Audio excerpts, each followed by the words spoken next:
Hello friends, എല്ലാവർക്കും പുതിയൊരു വീഡിയോയിലേക്ക് സ്വാഗതം. ഇന്ന് നമ്മൾ ഡിസ്കസ് ചെയ്യാൻ പോകുന്നത് ആന്ധ്രാപ്രദേശിനെ കുറിച്ചിട്ടാണ്. ആന്ധ്രാപ്രദേശ് എന്ന സ്റ്റേറ്റിനെ കുറിച്ച് അറിഞ്ഞിരിക്കേണ്ട വളരെ പ്രധാനപ്പെട്ട ബേസിക് ആയിട്ടുള്ള കാര്യങ്ങളാണ് നമ്മൾ ഈ ഒരു വീഡിയോയിലൂടെ ഡിസ്കസ് ചെയ്യാൻ വേണ്ടി പോകുന്നത്. അപ്പോൾ നിങ്ങൾ ആദ്യമായിട്ടാണ് എൻ്റെ ചാനൽ കാണുന്നതെങ്കിൽ സബ്സ്ക്രൈബ് ചെയ്ത് സപ്പോർട്ട് ചെയ്യാൻ മറക്കണ്ട. ഇതുപോലെ ബാക്കി സ്റ്റേറ്റ്സിനെ കുറിച്ചിട്ടുള്ള വീഡിയോസും അപ്ലോഡ് ചെയ്യുന്നതായിരിക്കും, അപ്പോൾ അതും കാണുക. അപ്പോൾ ഇനി നമുക്ക് വെയിറ്റ് ചെയ്യേണ്ട നേരെ വീഡിയോയിലേക്ക് പോകാം. ഫസ്റ്റ് നമ്മൾ ആന്ധ്രാപ്രദേശിൻ്റെ ആ ഒരു ഉത്ഭവത്തിൻ്റെ ആ ഒരു സ്റ്റേറ്റ് എങ്ങനെയാണ് ഉണ്ടായത് എന്നതിനെ കുറിച്ചിട്ടാണ്. അപ്പോൾ പോറ്റി ശ്രീരാമലു എന്ന് പറയുന്ന വ്യക്തി 56 ദിവസം ഹങ്കർ സ്ട്രൈക്ക്, അതായത് നിരാഹാര സത്യാഗ്രഹം 1952 നടത്തി. എന്തിനാണെന്ന് വെച്ചാൽ മദ്രാസ് പ്രസിഡൻസിയിൽ നിന്നും തെലുങ്ക് സംസാരിക്കുന്ന ആൾക്കാർക്ക് വേണ്ടി മാത്രമായി ഒരു സ്റ്റേറ്റ് വേണം എന്ന ആവശ്യമായിരുന്നു.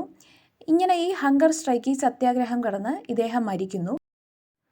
തുടർന്ന് വലിയ രീതിയിലുള്ള പ്രക്ഷോഭങ്ങളും സമരങ്ങളും ഒക്കെ നടക്കുന്നതിൻ്റെ ഫലമായിട്ട് അന്നത്തെ പ്രൈം മിനിസ്റ്റർ ആയിട്ടുള്ള ജവഹർലാൽ നെഹ്റു ആന്ധ്ര എന്ന് പറയുന്ന സ്റ്റേറ്റിൻ്റെ ഫോർമേഷൻ്റെ കാര്യം അനൗൺസ് ചെയ്യുന്നു. 1953 സംസ്ഥാന പുനഃസംഘടനയ്ക്കായി ഫസൽ അലി കമ്മീഷൻ വരുന്നു. തുടർന്ന് 14 സ്റ്റേറ്റ്സും 6 യൂണിയൻ ടെറിട്ടറീസും 1956 നവംബർ 1 നിലവിൽ വരുന്നു. അപ്പോൾ അങ്ങനെ 1956 നവംബർ 1 ആന്ധ്രാപ്രദേശ് എന്ന സ്റ്റേറ്റും ഉണ്ടാകുന്നു. അടുത്ത് ഈ ആന്ധ്രാപ്രദേശിൻ്റെ ലൊക്കേഷനെ കുറിച്ച് പറയുമ്പോൾ നമ്മുടെ സദേൺ ഇന്ത്യയുടെ ഈസ്റ്റേൺ കോസ്റ്റ്, അതായത് കോറമാൻഡൽ കോസ്റ്റൽ ഏരിയയിലാണ് ആന്ധ്രാപ്രദേശ് ഇരിക്കുന്നത്.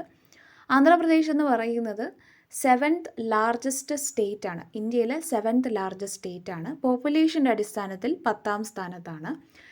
നേരത്തെ പറഞ്ഞതുപോലെ തന്നെ തെലുങ്കുവാണ് ഇവിടുത്തെ പ്രൈമറി ഒഫീഷ്യൽ ലാംഗ്വേജ് എന്ന് പറയുന്നത്.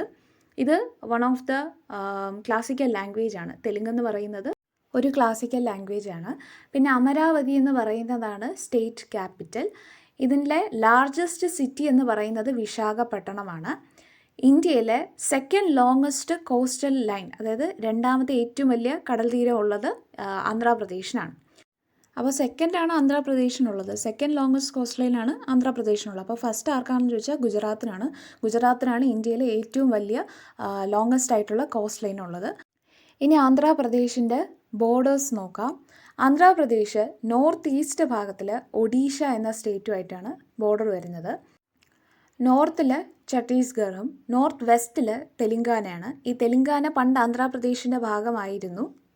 2014 ഹൈദരാബാദ് തലസ്ഥാനമായി തെലുങ്കാന മറ്റൊരു സ്റ്റേറ്റായിട്ട് മാറിയത്. പിന്നെ സൗത്ത് വെസ്റ്റിൽ കർണാടകയായിട്ടാണ് ബോർഡർ ഉള്ളത്. സൗത്തിൽ തമിഴ്നാടുമായിട്ടാണ് ബോർഡർ വരുന്നത്. ഇനി നമ്മുടെ ഈസ്റ്റ് ഭാഗത്ത് ബേ ഓഫ് ബംഗാൾ ഉൾക്കടലാണ് വരുന്നത്. ഇനി സംക്രാന്തി എന്ന് പറയുന്നത് അവിടുത്തെ ഒരു മേജർ ഹാർവസ്റ്റ് ഫെസ്റ്റിവലാണ്. ഓക്കെ, ആന്ധ്രാപ്രദേശിൽ ഒരു മേജർ ഹാർവസ്റ്റ് ഫെസ്റ്റിവലാണ് സംക്രാന്തി എന്ന് പറയുന്നത്. ഇനി നമ്മുടെ ആന്ധ്രാപ്രദേശിൻ്റെ ലെജിസ്ലേറ്റീവ് കോൺസ്റ്റിറ്റ്യുവൻസീസിനെ കുറിച്ച് നോക്കുമ്പോൾ, അതായത് നിയമസഭാ മണ്ഡലങ്ങൾ 175 ഉള്ളത്. ഓക്കെ, ഇനി പാർലമെൻറ്റിലേക്ക് സ്റ്റേറ്റിന് ലോക്സഭയിൽ 25 സീറ്റും രാജ്യസഭയിലേക്ക് 11 സീറ്റുമാണ് ഉള്ളത്. ഈ കലംകാരി എന്ന് നമ്മൾ കേട്ടിട്ടുള്ള ഒരു തരം വർക്കാണ്. കലംകാരി, സാരീസൊക്കെ കേട്ടിട്ടുണ്ട്. സോ ഈ കലംകാരി എന്ന് പറയുന്ന ഈ ഒരു ടെക്സ്റ്റൈൽ പ്രിൻറ്റിംഗ് ആർട്ട്, അത് ഒറിജിനേറ്റ് ചെയ്തിരിക്കുന്നത്, അല്ലെങ്കിൽ അതിൻ്റെ വേരുകളുള്ളത് ആന്ധ്രാപ്രദേശിൽ നിന്നാണ്. ഓക്കെ, ഇനി അടുത്ത് വിശ്വനാനന്ദ സത്യനാരായണ എന്ന് പറയുന്ന വ്യക്തിക്കാണ് തെലുങ്കു ലിറ്ററേച്ചറിന് വേണ്ടി ആദ്യമായിട്ട് ജ്ഞാനപീഠ അവാർഡ് ലഭിച്ചത്. 1970 ലഭിച്ചത്. കുച്ചിപ്പുടി എന്ന് പറയുന്ന കൾച്ചറൽ ഡാൻസ് ഒറിജിനേറ്റ് ചെയ്തിരിക്കുന്നത് കൃഷ്ണ ഡിസ്ട്രിക്റ്റിൽ നിന്നാണ്. Okay, village of Kuchipudi in Krishna district, അവിടെ നിന്നാണ് കുച്ചിപ്പുടി എന്ന് പറയുന്ന നൃത്ത കലാരൂപം ഒറിജിനേറ്റ് ചെയ്തിരിക്കുന്നത്. ഇത് തന്നെയാണ് ആന്ധ്രാപ്രദേശിൻ്റെ ഒഫീഷ്യൽ ഡാൻസ് ഫോം എന്ന് പറയുന്നത്.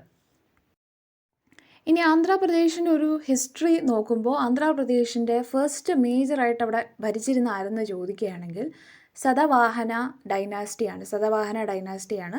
അവർ ഡെക്കൻ പ്ലാറ്റ്യൂ മൊത്തമായിട്ടും ഭരിച്ചിട്ടുണ്ടായിരുന്നു. അതിനുശേഷം പല major rulers, Chalukyas, Vijayanagara empire, ഒടുവിൽ ബ്രിട്ടീഷുകാരും ആന്ധ്രാപ്രദേശിനെ ഭരിച്ചിട്ടുണ്ടായിരുന്നു. ഇനി നമുക്ക് ആന്ധ്രാപ്രദേശിലുള്ള റിവേഴ്സിനെ കുറിച്ചിട്ട് നോക്കാം. Godavari is India's 2nd longest river after the Ganga river and drains the third largest basin in India, covering about 10% of India's total geographical area. അതായത് ഗോദാവരി എന്ന് പറയുന്നത് ഇന്ത്യയിലെ സെക്കൻഡ് ലോങ്ങസ്റ്റ് റിവറാണ്. ഗംഗ കഴിഞ്ഞാൽ ഏറ്റവും നീളമുള്ള രണ്ടാമത്തെ നദിയാണ് ഗോദാവരി. ഗോദാവരി ഒറിജിനേറ്റ് ചെയ്യുന്നത് വെസ്റ്റേൺ ഗട്ട്സ് പശ്ചിമഘട്ടത്തിൽ നിന്നാണ്. സെൻട്രൽ ഇന്ത്യയിലെ നാസിക്, മഹാരാഷ്ട്രയിലാണ് നാസിക് ഉള്ളത്. അത് പശ്ചിമഘട്ടത്തിൻ്റെ ഭാഗമായിട്ടുള്ള അവിടെ നിന്നാണ് ഗോദാവരി ഒറിജിനേറ്റ് ചെയ്യുന്നത്. ഈ ഗോദാവരിയെ നമ്മൾ ദക്ഷിണ ഗംഗ എന്നും വിളിക്കാറുണ്ട്. അടുത്തതായിട്ട് ആന്ധ്രാപ്രദേശിൽ കൂടെ ഒഴുകുന്ന ഒരു പ്രധാനപ്പെട്ട നദിയാണ് കൃഷ്ണ എന്ന് പറയുന്നത്. Third longest river in India എന്ന് പറയാം. ഗംഗയും ഗോദാവരിയും കഴിഞ്ഞാൽ മൂന്നാമത് ഏറ്റവും കൂടുതൽ നീളമുള്ള റിവർ എന്ന് പറയുന്നത് കൃഷ്ണയാണ്. ഈ കൃഷ്ണ ഒറിജിനേറ്റ് ചെയ്യുന്നതും വെസ്റ്റേൺ ഗട്ട്സിൽ നിന്നാണ്. മഹാബലേശ്വർ എന്ന സ്ഥലത്തിനടുത്തായിട്ടാണ്. വെസ്റ്റേൺ ഗട്ട്സ് എന്ന് വെച്ചാൽ പശ്ചിമഘട്ടം. സോ അവിടെ നിന്ന് തന്നെയാണ് കൃഷ്ണയും ഒറിജിനേറ്റ് ചെയ്യുന്നത്. ഇതല്ലാതെ മറ്റ് പ്രധാനപ്പെട്ട ആന്ധ്രാപ്രദേശിലെ നദികൾ ഏതൊക്കെയെന്ന് ചോദിച്ചാൽ പെണ്ണ റിവറുണ്ട്, തുംഗഭദ്ര റിവറുണ്ട്, വേദാവതി റിവറുണ്ട്, സ്വർണമുഖി റിവറുണ്ട്. അപ്പോൾ ഇതൊക്കെയാണ് ആന്ധ്രാപ്രദേശിൽ കൂടെ ഒഴുകുന്ന പ്രധാനപ്പെട്ട നദികൾ. ഇനി നമുക്ക് ആന്ധ്രാപ്രദേശിലുള്ള ഇമ്പോർട്ടൻ്റ് ആയിട്ടുള്ള ഡാംസ് ഏതൊക്കെയെന്ന് നോക്കാം. നാഗാർജുന സാഗർ ഡാം നിങ്ങൾ കേട്ടിട്ടുണ്ടായിരിക്കും. നാഗാർജുന സാഗർ ഡാം സ്ഥിതി ചെയ്യുന്നത് കൃഷ്ണ റിവറിലാണ്. ഓക്കെ. രണ്ടാമത് കല്യാണി ഡാം. ഈ കല്യാണി ഡാം സ്ഥിതി ചെയ്യുന്നത് സ്വർണമുഖി റിവറിലാണ്. അതുപോലെ അടുത്തൊരു പ്രധാനപ്പെട്ട ഡാമാണ് ശ്രീശൈലം ഡാം. അതും ബിൽഡ് ചെയ്തിരിക്കുന്നത് കൃഷ്ണ റിവറിലാണ്. സോ ഇതൊക്കെയാണ് ഇമ്പോർട്ടൻ്റ് ആയിട്ടുള്ള ഡാംസ്. ഇനി ആന്ധ്രാപ്രദേശിലുള്ള വളരെ ഇമ്പോർട്ടൻ്റ് ആയിട്ടുള്ള ലേക്കുകൾ ഏതൊക്കെയാണെന്ന് നോക്കാം. ആദ്യത്തേത് കൊല്ലേരു ലേക്കാണ്. ആന്ധ്രാപ്രദേശിൽ സിറ്റുവേറ്റ് ചെയ്യുന്ന ഒരു പ്രധാനപ്പെട്ട ശുദ്ധജല തടാകമാണിത്. ഇത് റാംസർ കൺസർവേഷൻ സൈറ്റിൽ ഉൾപ്പെട്ടതാണ്. അടുത്ത ഇമ്പോർട്ടൻ്റ് ആയിട്ടുള്ള ഒരു ലേക്കാണ് പുലിക്കട്ട് ലേക്ക് എന്ന് പറയുന്നത്. ഇതെന്ന് പറയുന്ന നമ്മുടെ ഇന്ത്യയിലെ രണ്ടാമത്തെ ഏറ്റവും വലിയ ബ്രാക്കിഷ് വാട്ടർ ലഗൂണാണ്. അതായത് ഉപ്പുവെള്ളമാണ് ഇവിടെ ഉള്ളത്. അപ്പോൾ ഇതെന്ന് പറയുന്നത് ആന്ധ്രാപ്രദേശും തമിഴ്നാടുലായിട്ടാണ് സ്ഥിതി ചെയ്യുന്നതെങ്കിലും ഒരു മേജർ പാർട്ട് ഉള്ളത് ആന്ധ്രാപ്രദേശിലെ തിരുപ്പതി ഡിസ്ട്രിക്റ്റിലാണ്. അപ്പോൾ ഈ പുലിക്കട്ട് ലേക്ക് എന്ന് പറയുന്നത് ഇന്ത്യയിലെ സെക്കൻഡ് ലാർജസ്റ്റ് ബ്രാക്കിഷ് വാട്ടർ ലഗൂണാണ്. അപ്പോൾ ഫസ്റ്റ് ഏതെന്ന് ചോദിച്ചാൽ ഉത്തരം ചിൽക്ക ലേക്കാണ്. ചിൽക്ക ലേക്ക് ലൊക്കേറ്റ് ചെയ്തിരിക്കുന്നത് ഒഡീഷയിലാണ്. പുലിക്കട്ട് ലേക്ക് ബേർഡ് സാങ്ച്വറി എന്ന് പറയുന്നത് ഇന്ത്യയിലെ രണ്ടാമത്തെ വലിയ ബേർഡ് സാങ്ച്വറിയാണ്. അപ്പോൾ ഇന്ത്യയിലെ ഏറ്റവും വലിയ ബേർഡ് സാങ്ച്വറി ഏതെന്ന് ചോദിക്കുകയാണെങ്കിൽ അത് ഭാരത്പൂർ ബേർഡ് സാങ്ച്വറിയാണ്. രാജസ്ഥാനിലാണ് ലൊക്കേറ്റ് ചെയ്തിരിക്കുന്നത്.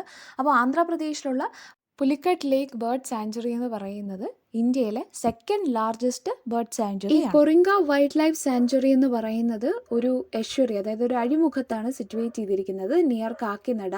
Third largest stretch of mangrove forest നമുക്ക് ഇവിടെ കാണാൻ വേണ്ടി സാധിക്കും. ഇന്ത്യയിലെ മൂന്നാമത്തെ വലിയ മാംഗ്രൂവ് ഫോറസ്റ്റ് നമുക്ക് കൊറിംഗ വൈൽഡ് ലൈഫ് സാങ്ച്വറിയിൽ കാണാൻ വേണ്ടി സാധിക്കുന്നു.